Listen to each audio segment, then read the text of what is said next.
Vous êtes un entrepreneur de la relève? Faites comme des centaines d'autres jeunes producteurs chaque année. Demandez-nous de vous accompagner dans votre réussite grâce à nos programmes en financement, en assurance et en protection du revenu. La Financière agricole du Québec est fière de soutenir et de protéger la croissance des entreprises de la relève.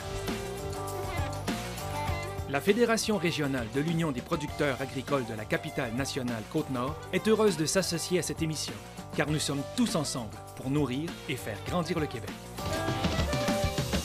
Bonjour et bienvenue à La Voix agricole. Cette semaine, nous allons parler des indications géographiques protégées, les IGP, et également des signatures territoriales. Et pour ce faire, nous allons nous rendre du côté de Charlevoix pour aller rencontrer Annie Bérubé du véritable agneau de Charlevoix.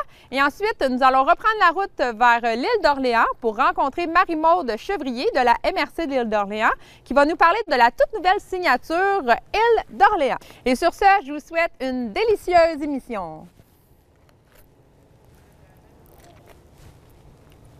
Elle goûte l'île d'Orléans. C'est écrit sur la boîte. On entend quasiment.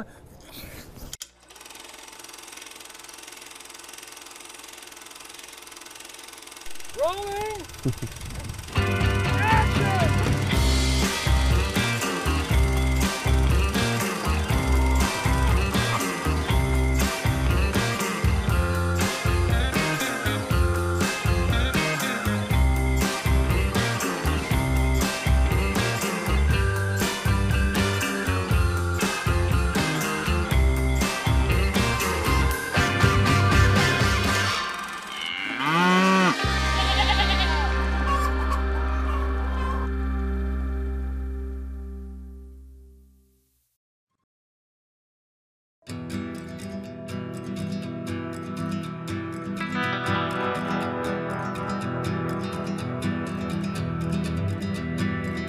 On se trouve avoir démarré en 2016, en novembre 2016, suite à la fermeture de l'agneau de Charlevoix qui se faisait avant ailleurs, dans un autre centre de transformation. Fait que nous, pour faire la survie de l'agneau de Charlevoix, on a décidé de faire un beau petit centre de transformation pour l'agneau de Charlevoix. Et là, ça n'avait pas le choix d'être pour continuer l'agneau de Charlevoix, j'imagine. Vous teniez à cette appellation-là. Pourquoi avoir tenu à ce point-là à l'appellation? Parce que si on n'aurait pas continué, ça aurait été terminé pour l'agneau de Charlevoix premièrement. Il a fallu faire bien des démarches d'ailleurs pour continuer. Puis nous autres, on y croit tellement à l'agneau de Charlevoix, on ne pouvait pas vivre sans, parce que ça donnait aussi un beau plus à notre entreprise puis à notre ferme là, familiale. Là. On voulait que ça continue aussi là, pour nos enfants. Fait que on s'est dit, on lâche pas puis on continue, on s'en revire de bord avec ce qu'on a pu faire. Puis on a commencé avec un peu, puis on a développé à fur et à mesure avec les années. Ça fait déjà 5 ans. Là. Et là, combien de producteurs d'agneaux de Charlevoix il reste ici dans la région? Présentement, sur les 5 du début, il reste vraiment juste nous, qui est mon conjoint, la ferme Donald Tremblay, puis Simon Audette aussi, qui est à Saint-Hilarion également. Fait qu'on est juste rendu 2 producteurs de Saint-Hilarion d'ailleurs. C'est rendu l'épicentre là, maintenant là, oui. Pour l'agneau de Charlevoix. Là.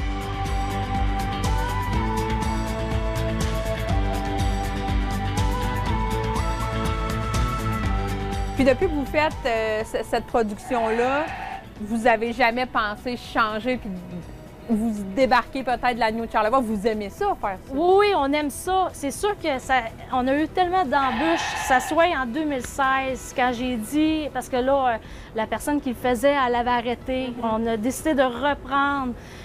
On a eu tellement d'embûches à partir de là, puis on a persévéré. On a tellement là, que je ne reviens même pas d'ailleurs, qu'on a réussi là, à tenir le château qui a été fait par justement Lucie Cadieux, là, qui était vraiment là, une idole pour moi là, de ça. Fait que j'ai juste voulu continuer l'agneau de Charlevoix là, parce que j'y croyais là, vraiment. Là. Puis on espère évidemment avoir peut-être à un moment donné d'autres producteurs faire cette production-là pour justement essayer d'avoir plus de produits possibles qui viennent de l'agneau de Charlevoix. Là. Exactement. Juste nous autres, on n'est pas capable de survivre, bien, pas de survivre, mais on n'est pas capable de fournir la clientèle. Puis moi, j'ai toujours dit dans Charlevoix que ça soit le veau, que ça soit du poulet, n'importe quoi, on ne sera jamais assez gros pour tout nourrir. Fait que c'est pour ça qu'il ne faut pas avoir peur de se lancer là, en agriculture et tout. Puis dans l'agneau de Charlevoix, j'espère un jour qu'il va y avoir d'autres producteurs. Puis il y en a qui sont intéressés, mais c'est toujours une question d'argent qui revient pour racheter des fermes ou peu importe. Là. Fait que, non, on espère qu'il y en ait d'autres qui vont se greffer là, un jour. Là. On a environ entre 15 et 20 agneaux, là, des fois moins là, par semaine. Puis idéalement, il faudrait en avoir un 30-40 pour être à l'aise là, pendant l'été. Puis c'est sûr que nous, en plus, on fait de la vente là, en ligne, là, que là aussi, il en demande de plus en plus. Là. C'est pour ça qu'on aimerait qu'il y ait d'autres agriculteurs qui embarquent dans l'aventure. Là. Ça serait vraiment un gros plus. Là. C'est quoi la différence entre l'agneau de Charlevoix et l'agneau du Québec en général?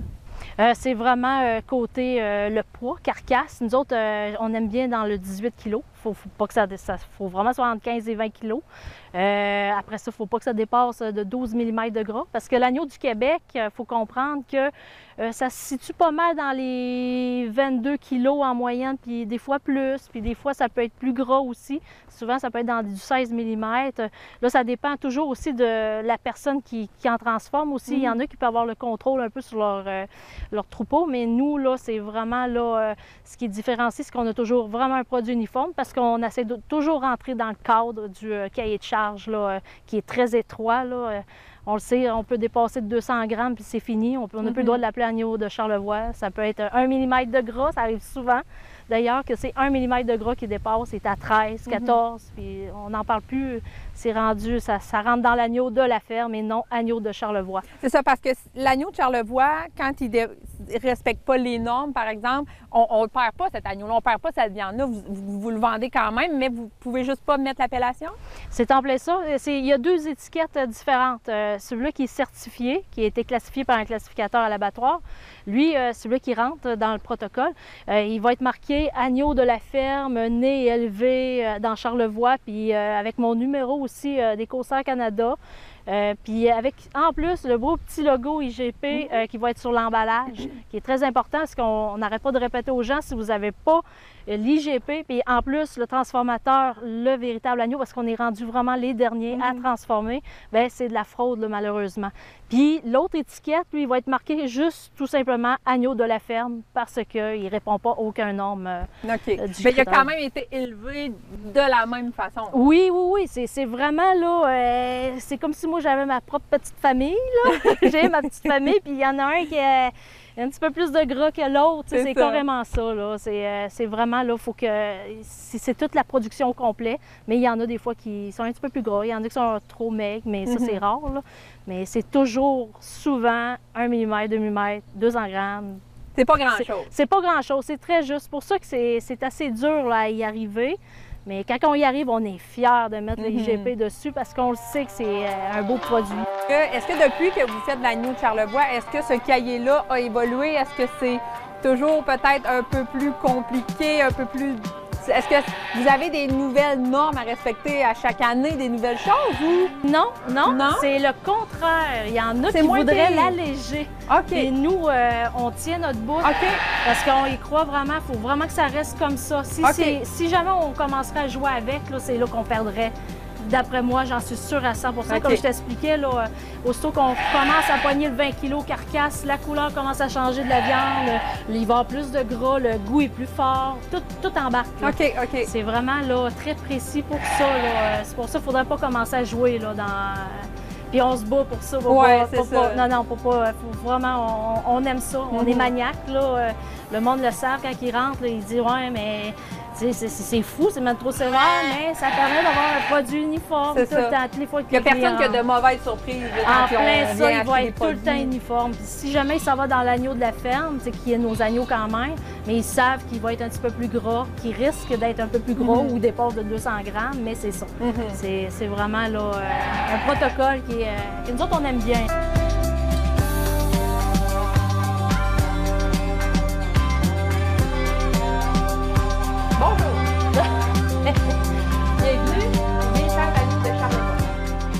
Qu'est-ce qui fait que les gens, les consommateurs, recherchent les IGP, recherchent les appellations, les signatures comme ça?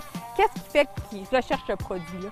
Moi, je dirais que c'est beaucoup côté l'authentification du produit, premièrement, puis surtout qu'ils savent que ça vient directement du producteur. Ça, c'est encore plus recherché, là, parce qu'ils savent qu'est-ce qu'ils mangent.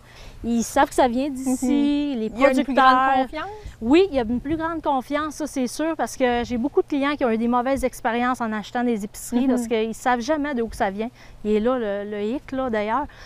Puis c'est ça que les gens aiment beaucoup, là. OK. Ah, le cheval, il est là, en plus.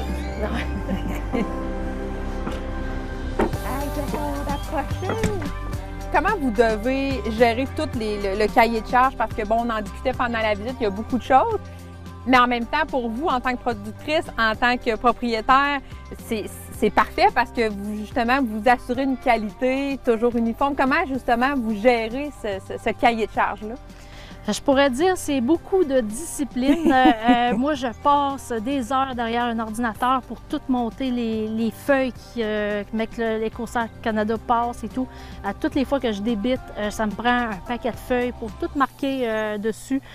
C'est sûr que ça demande beaucoup de temps, mais on est récompensé là, quand le client vient chercher notre produit. Ça, c'est sûr et certain que ça vaut la peine juste pour ça, là. Et on dit souvent, bon, l'agneau de Charlevoix, c'est quand même un produit peut-être haut de gamme, mais tu nous disais tout à l'heure, tout le monde peut manger de l'agneau de Charlevoix. Oui, moi j'ai des chasseurs, du monde qui arrive de la pêche ou qui s'en va à la pêche, ou du monde justement des campings. Ah ouais, puis ils me disent « Ah, mais ça, on peut pas manger un carré. » Ben oui, juste un petit peu de braise puis une petite grille, puis à peine, là, je dis « On peut faire tout ce qu'on veut. » là. Puis je le dis souvent, l'agneau de Charlevoix, même pour le carré, là, juste du sel et poivre, là, cuit dans le beurre, là, dans le poêlon, là, c'est tellement... On n'a pas besoin de cacher le goût là, du tout. Là. Fait que les gens, c'est ça qu'ils apprécient d'ailleurs. Surtout les premiers qui rentrent, là, que c'est la première fois qu'ils goûtent à de l'agneau, là, sont vraiment agréablement surpris.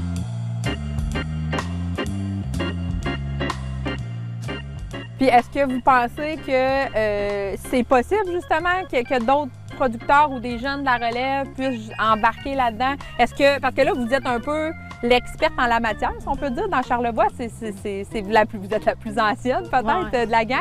Est-ce que justement, il y a des accompagnements qui pourraient faire en sorte de l'expertise pour être transférée à d'autres producteurs? C'est drôle parce que justement, un restaurateur qui est bien aimé de la Malbaie, qui m'a dit, lui, en France, peu importe, il existe des programmes avec les MRC, dans le même style que les MRC, pour aller chercher les fermes qui sont en vente, pour pas que ça tombe dans les mains d'un inconnu riche, de n'importe qui, pour pouvoir justement le redonner ou financer, aider une personne qui voudrait reprendre une ferme, la relève, carrément la relève, un jeune. Si on pouvait avoir des beaux programmes, là, puis ça, c'est une autre affaire aussi que je voulais justement regarder, là, si ça pouvait se faire, parce que moi, j'en vois de plus en plus qui ferment, d'ailleurs. Puis ça, c'est... Ça fait mal, ça. Ça fait mal. Moi, je vois beaucoup de collègues, là. J'en ai 2 encore l'année passée, là, qui ont fermé, puis ça me fait vraiment quelque chose. Parce que je me dis, on n'est peut-être pas si bien supporté que ça par le gouvernement, là. Il y a beaucoup d'ouvrages en arrière de ça. On a beaucoup de réglementations, on se fait étouffer. C'est vraiment, là, gros, là. C'est pour ça que je trouve ça plate. Ça serait le fun d'être plus aidé, puis surtout côté relève. Parce qu'il y en a des fermes disponibles, mais c'est mal... C'est difficile d'acheter les fermes. Oui, c'est difficile d'acheter, puis il faut être riche. C'est plate à dire, mais il faut être riche pour acheter une ferme là, complète. Là. Nous autres, on est chanceux, on a 4 gars, quand même assez... le plus vieux a 21 ans, puis j'en ai déjà 2 sur 4 qui sont intéressés. Un pour la ferme, puis l'autre vraiment pour mon centre de transformation puis la vente. Fait que ça, c'est la 5e génération qui s'en vient, là. C'est ça qui est plaisant. C'est une bonne nouvelle. Oui, parce que ça devient de plus en plus rare là, qu'on entend des 4e, 5e générations là, sur nos fermes. Là. Fait que moi, je vois un bel avenir. Un bel avenir, il faut juste être prudent, puis bien planifier, pas tout mettre les mêmes projets dans le même panier. Il faut vraiment être bien structuré.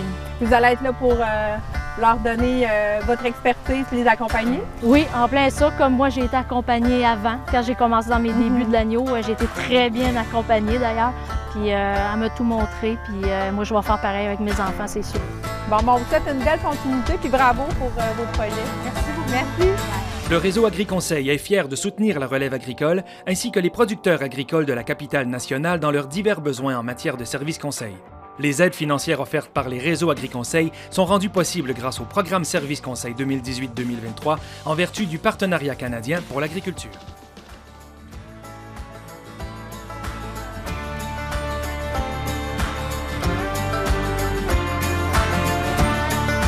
Alors Marie-Maude, on veut parler de Signature Île d'Orléans. C'est quoi exactement le projet Signature Île d'Orléans? Les producteurs agricoles commencent à le mettre sur leurs produits. Parle-nous un petit peu de cette historique-là. Oui, tout à fait. La Signature Île d'Orléans, qui est notre nouvelle image de marque territoriale, qui en fait est le résultat d'un long processus qui s'est fait avec l'ensemble des acteurs de l'île d'Orléans. Tout a commencé peut-être en 2016 où on a fait faire, la MRC a fait faire un portrait diagnostic, si on veut, du territoire avec un consultant qui a fait ressortir des forces, des faiblesses, des opportunités, des menaces pour l'ensemble du territoire, c'est-à-dire pour les différents secteurs d'activité. Et suite à ça, il y a un comité de travail qui a été mis en place, un comité multisectoriel de travail. Et puis, il y a eu toute une démarche de planification stratégique qui s'est faite. Et la volonté était de le faire vraiment très transversal à l'ensemble des secteurs d'activité. Et puis, l'image de marque, en fait, est comme l'aboutissement de ça. C'est-à-dire que dans une approche territoriale, on se demande pourquoi et auprès de qui on veut se distinguer. Ça fait qu'ensemble, dans cette démarche-là, on s'est posé la question, quels sont nos atouts distinctifs, nous, sur le territoire? Comment on veut se mettre de l'avant, comment on peut se distinguer des autres territoires ou de la concurrence d'une certaine façon, que ce soit pour des producteurs agricoles, que ce soit pour le tourisme. Et qu'est-ce qu'on met de l'avant qui est vraiment identitaire, qui fait qu'on est unique, puis auprès de qui? Alors, il y a eu cette réflexion-là. Et l'image de marque est un peu représentative de tout ça. C'est-à-dire que c'est une démarche aussi collaborative qui s'est faite. Dans tout ce processus-là, il y a eu 4 propositions de signature. Okay. Ouais, il y a vraiment eu un processus participatif sur le territoire. Il y a eu au début 4 propositions qui ont été faites. En 2018, avec l'aboutissement de la réflexion stratégique, on a présenté ça aux acteurs du territoire. Là, on avait fait vraiment toute une journée spéciale avec eux où on présentait la stratégie territoriale, puis où on a dévoilé les 4 propositions de signature. Sur place, il y avait 70-75 entreprises qui étaient là. On choisit leurs 2 préférés. C'était comme une espèce de privilège là, pour ceux qui étaient là, un premier vote. Et les 2 signatures préférées de cette journée-là ont fait l'objet d'un vote sur le web. OK. Et donc, on voulait s'assurer vraiment d'une adhésion la plus grande possible. Et c'est celle qu'on utilise maintenant qui a été retenue. L'idée avec l'approche territoriale, c'est aussi d'associer l'île d'Orléans à une grande cote d'amour, a un pouvoir attractif assez grand, puis on veut continuer de pousser par là. Et on veut que chaque entreprise puisse être associée au territoire. Il y en a qui, dans leur nom d'entreprise, ont Île d'Orléans, mais pas pour tous. Et donc, il y avait 2 raisons à ça. Donc, l'image servait à associer les entreprises au territoire et aussi pour toujours marteler dans l'imaginaire des clientèles cibles qu'on avait définies ensemble, qu'on puisse toujours avoir le même visuel pour revenir avec quelque chose de constant qui est accolé à l'île. Qu'on allait reconnaître. Qu'on allait reconnaître. Toujours l'île d'Orléans.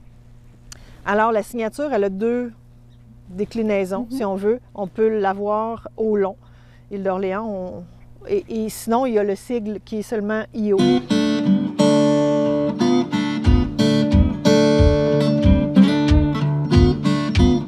Alors, Marie-Maude, on a des exemples ici à la ferme François Bloin, des produits qui sont étiquetés avec le logo, justement. Oui, tout à fait. On a différents produits, donc c'est de ça que ça a l'air le visuel. Exactement. Fait que ce qu'on peut voir, c'est qu'il met son propre logo, puis la signature est ajoutée aussi. Fait que c'est ça qu'on souhaite que les gens fassent, peu importe l'entreprise. Tout à fait, tout à fait. Puis comment ça fonctionne au niveau de l'utilisation? Parce que, bon, c'est un graphique, il faut que ça reste tel quel. C'est quoi les conseils que vous donnez peut-être aux entreprises là, pour la meilleure utilisation possible du logo? Bien, en fait, ils nous contactent. Le mieux, c'est que les entreprises nous contactent parce qu'on leur transmet le guide d'utilisation de la signature. Fait qu'il y a parce qu'il y a la possibilité, vous le voyez, là, le logo il est en noir, mais il est aussi disponible en blanc. On a des formats en PNG, en JPEG, des formats et pour l'informatique et pour l'imprimer. Fait que c'est juste de bien comprendre leurs besoins, puis leur expliquer de quelle façon ils peuvent l'intégrer. Il y a quand même de la latitude là, sur la façon d'intégrer le logo. Fait que c'est en nous contactant, c'est ça le plus simple. Je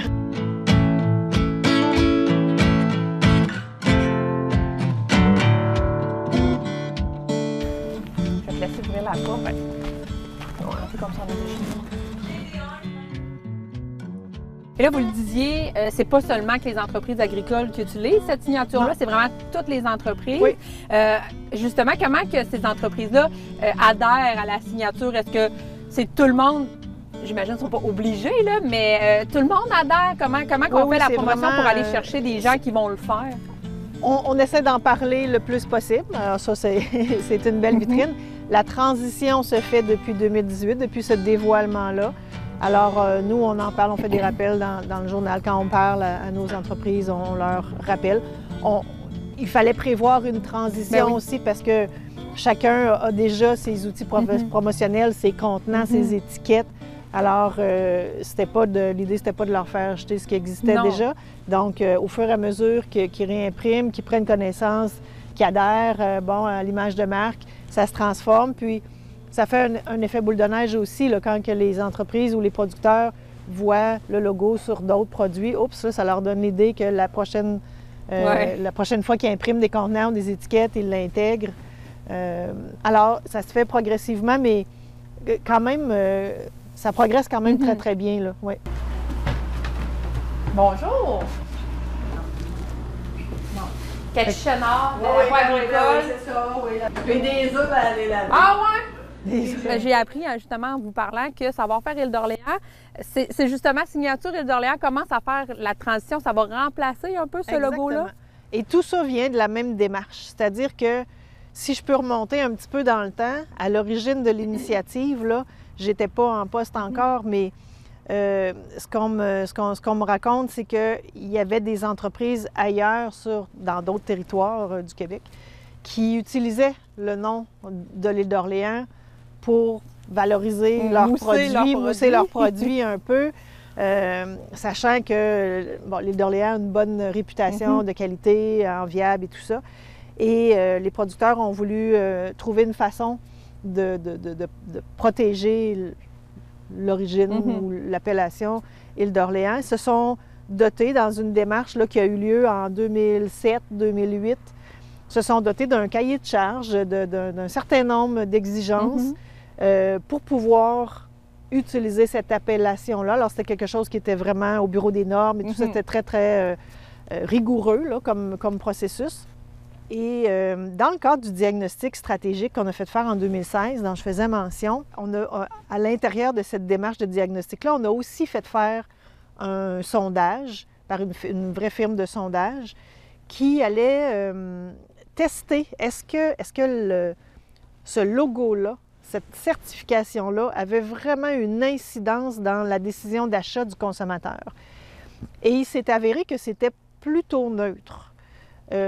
C'était ni chaud ni froid. Les gens, en fait, ce que ça leur permettait de savoir, c'est que ça venait de l'Île d'Orléans. Mais le niveau de qualité des produits est déjà acquis pour l'Île d'Orléans. Alors, ça venait pas renforcer quoi que ce soit ou inciter à un achat. Les gens avaient déjà confiance. Les gens avaient déjà confiance. Bien, si l'île a déjà son capital, sa réputation de qualité, on va l'entretenir, cette réputation-là, de plein de façons. Mais peut-être que la signature territoriale, c'est suffisant. Les gens ont juste besoin de savoir que ça vient de l'île et la confiance est déjà là. Donc, c'est ce qui fait que tranquillement, pas vite, on fait cette transition-là qui est quand même assez avancée là, comme transition. Il y en a plusieurs qui ont fait le chemin. Alors, on les a laissés, les producteurs, écouler les contenants qu'il y avait de savoir-faire Île d'Orléans. Puis à mesure, bien... Ils vont faire la transition avec Ils font la transition. Il y a peut-être 1 an ou 2, c'était les anses en plastique sur lesquelles on voyait notre logo. Maintenant, dans un souci écologique, les paniers sont entièrement en carton là, pour plusieurs. Fait que la signature a été intégrée là-dessus aussi. Fait que c'est un peu ça. C'est comme une évolution. Oui, en fait. C'est comme la suite un peu. Oui, oui, oui. Et là, est-ce que la signature Île d'Orléans, est-ce qu'il y a des coûts rattachés à l'adhésion de cette signature-là? Non, pas du tout. C'est vraiment la MRC qui a assumé, dans le fond, ce projet-là en entier? Bien, oui, qui a fait toute la démarche, si on veut, de stratégie territoriale. Il y a des grandes orientations de développement économique aussi qui viennent avec ça, mais l'image est un pan de cette grande stratégie-là, de parler d'une seule voix, d'un seul visuel, qu'à chaque entreprise soit accolée au territoire, dans l'imaginaire des gens. Tout ça, ça permet de renforcer le sentiment d'appartenance, le sentiment de fierté des entreprises de venir de l'île puis de s'afficher comme telles. Alors, on a fait le choix, on se l'est posé la question, on a fait le choix de ne pas mettre de barrières à l'entrée, de normes, de frais. C'est une décision concertée qui a été prise là, avec le comité de travail. Fait que c'est vraiment l'appui de la communauté pour les entreprises de l'île.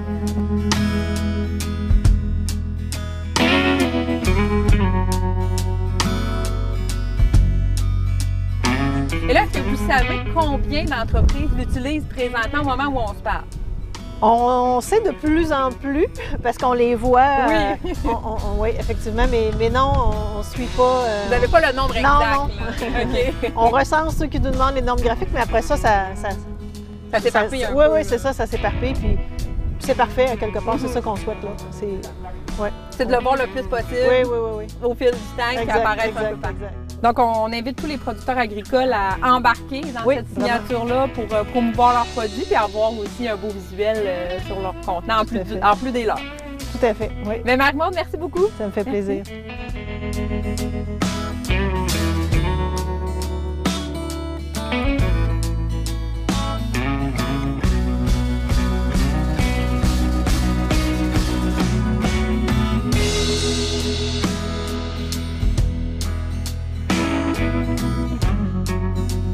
Merci d'avoir été des nôtres pour cette émission de La Voix agricole. Comme vous avez pu le constater, les IGP, les signatures vous confirment que vous avez un produit d'exception et un produit territorial. On vous invite à chercher ces appellations pour consommer dans vos régions, pour encourager vos producteurs.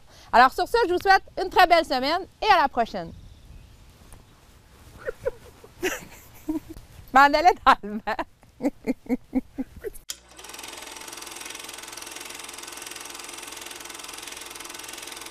Rolling!